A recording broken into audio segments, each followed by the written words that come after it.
नमस्कार दोस्तों, मेरा नाम है रंजीत और आप देखना शुरू कर चुके हैं बिहार के संविदा कर्मियों का लोकप्रिय नेटवर्क न्यूज 444 न्यूज नेटवर्क। तो दोस्तों, एक बार फिर आपका हमारे चैनल में स्वागत है, हार्दिक अभिनंदन है। तो दोस्तों, आज की महत्वपूर्ण खबर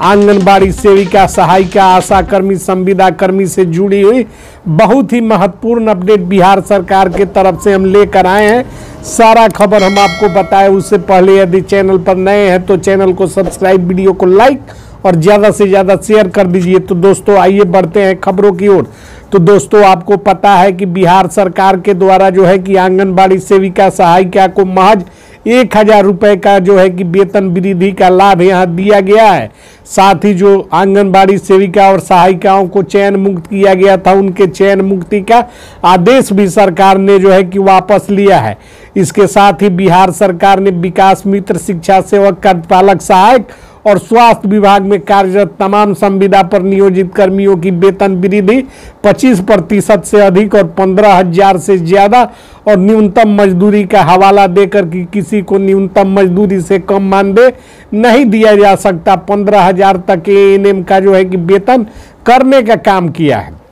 तो दोस्तों, अब सवाल उठता है कि जब किसी को न्यूनतम मजदूरी से कम जो है कि मानदेय नहीं देने की बात बिहार सरकार कह रही है, तो फिर यहाँ जो है कि आंगनबाड़ी सेविका, सहायिका, आशा कर्मियों का जो मामला लंबित है, आशा कर्मियों के लिए महज 1500 का घोषणा, सेविका सहायिकाओं के लिए महज 1000 रुपये राशि की बढ़ोतरी। तो यह सारा मामला फिर से जो है कि स्थिति वहीं की वहीं बनी हुई है। इन लोगों की, इन महिलाओं की, आशा आंगनबाड़ी सेविका, सहायिकाओं को न्यूनतम मजदूरी की दरों के हिसाब से आज भी मानदेय का निर्धारण नहीं किया गया है। इसको लेकर जो है कि आपको बताते चले, केंद्र सरकार के द्वारा जो है कि आश्वासन दिया गया था कि केंद्र सरकार जो है कि देश में आशा आंगनबाड़ी सेविका, सहायिका, इन महिलाओं के वेतन को जो है कि न्यूनतम मजदूरी के स्तर तक लाने के लिए केंद्रांश की राशि में बढ़ोतरी करेगी। और राज्य सरकारों को यह निर्देश दिया था कि तमाम राज्य सरकारें जो है कि ऐसा नियम लगाएंगी, ऐसा कानून बनाएंगी, ऐसा वेतन वृद्धि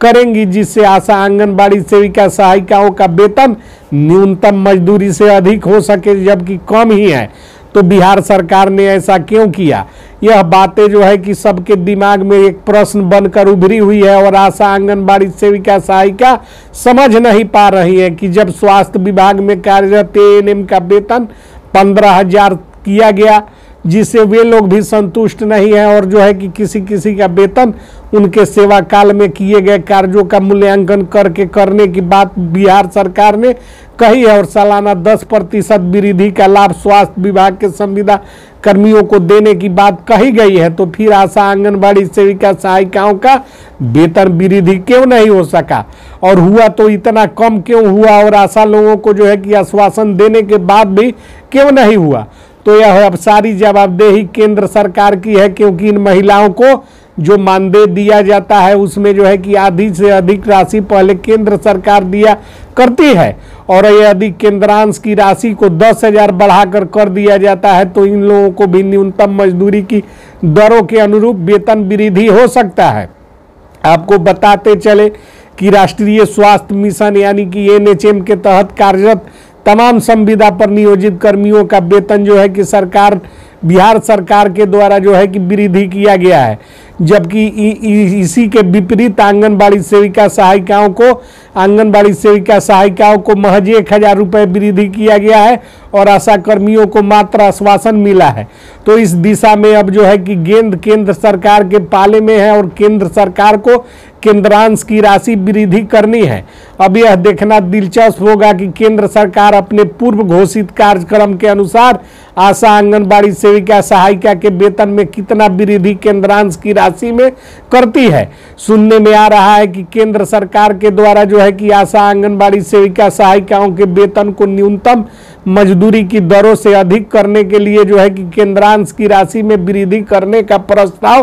केंद्रीय कैबिनेट में लंबित है, जिस पर जो है कि केंद्र सरकार को निर्णय लेना है। और इसको लेकर राष्ट्रीय स्वास्थ्य मिशन ने सारा आंकड़ा एकत्रित कर केंद्र सरकार को उपलब्ध करा दिया है। इसके साथ ही आपको बताते चले कि उच्चतम न्यायालय भी इसमें अहम भूमिका निभा रहा है। अलग अलग राज्यों में उच्चतम न्यायालय ने जो है कि फैसले देकर 10 वर्ष से अधिक कार्यरत कोई भी कर्मी, चाहे वह दैनिक मजदूर के रूप में ही सरकारी सेवा में हो, सरकार के कार्यों के कर रहा हो, उसे भी नियमित करने का आदेश जो है कि अलग अलग राज्यों के उच्च न्यायालय के द्वारा दिया गया है। जिसका सबसे बड़ा उदाहरण झारखंड उच्च न्यायालय ने जो है कि 15 जनवरी को अपने दिए निर्णय में केंद्र व राज्य सरकारों को आदेश पारित करके यह आदेश दिया है कि आशा, आंगनबाड़ी सेविका, सहायिका, संविदा पर नियोजित कर्मी और दैनिक मजदूर चाहे जो भी हो, जिस रूप में हो, यदि उन्होंने अपने सेवा काल का 10 वर्ष सरकारी कार्य में व्यतीत कर दिया है तो उन्हें राजकर्मी घोषित करना ही होगा और यह आदेश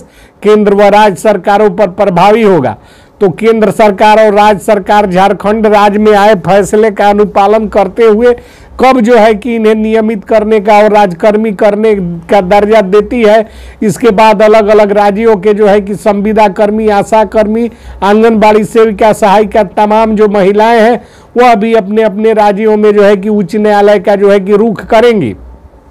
उच्च न्यायालय ज्यादातर ऐसे फैसले क्यों दे रहा है, इसके पीछे का तथ्य यह है कि उच्चतम न्यायालय में उमा देवी बनाम कर्नाटक राज्य सरकार, स्टेट गवर्नमेंट ऑफ कर्नाटका बनाम उमा देवी, एक मामला दायर हुआ था जिसमें जो है कि सारे अभिलेख और तथ्यों पर विचार कर सुप्रीम कोर्ट ने यह निर्णय पहले ही पारित कर दिया था, जिसके तहत आदेश पारित हुआ था कि कोई भी व्यक्ति या महिला या जो है कि दैनिक मजदूर सरकारी सेवा में 10 वर्ष का समय व्यतीत कर दिया हो तो उसे जो है कि राजकर्मी घोषित करना ही होगा। और यह जो है कि सुप्रीम कोर्ट का फैसला है। इस फैसले को जो है कि लागू करवाने के लिए उच्च न्यायालय में मुकदमे दायर करने होते हैं, लेकिन बहुत सारे राज्यों के जो है कि महिलाओं और संविदा कर्मियों ने अपने अपने हाई कोर्ट में इस तरह का कोई मामला दायर नहीं किया। लेकिन सबसे बड़ी बात उस वक्त सामने आई जब झारखंड हाई कोर्ट में वहां के 69 विभागों के कर्मियों ने, जिसमें दैनिक मजदूर,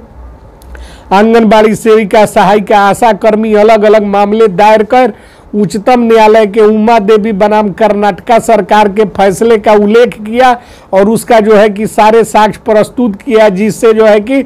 वहां उच्चतम हाई कोर्ट ने जो है कि लागू कर दिया इसको और अब वहां लागू होने जा रहा है। उसके बाद पूरे देश में यह मामले दायर होने शुरू हो जाएंगे। फिल वक्त जो है कि केंद्रीय कैबिनेट में प्रस्तावित जो है आंगनबाड़ी सेविका, सहायिका, आशा कर्मी का केंद्रांश की राशि बढ़ाने की राष्ट्रीय स्वास्थ्य मिशन की अनुशंसा पर विचार सरकार कर रही है। आने वाले किसी भी वक्त में आंगनबाड़ी सेविका, सहायिका, आशा कर्मी को जो है कि न्यूनतम मजदूरी से अधिक यानी 10,000 से अधिक केंद्रांश की वृद्धि का लाभ केंद्र सरकार यानी नरेंद्र मोदी द्वारा अनुमोदित कमेटी कर सकती है। तो यह सारा कुछ जो है कि चल रहा है बिहार और राज्य सरकारों के बीच और केंद्र सरकारों के बीच, जिससे जुड़ा हुआ महत्वपूर्ण अपडेट समय समय पर हम आपको देते रहेंगे। इसलिए चैनल को सब्सक्राइब, वीडियो को लाइक और ज़्यादा से ज़्यादा शेयर कर दीजिए। मिलते हैं अगली वीडियो में, तब तक के लिए जय हिंद, जय भारत, जय बिहार।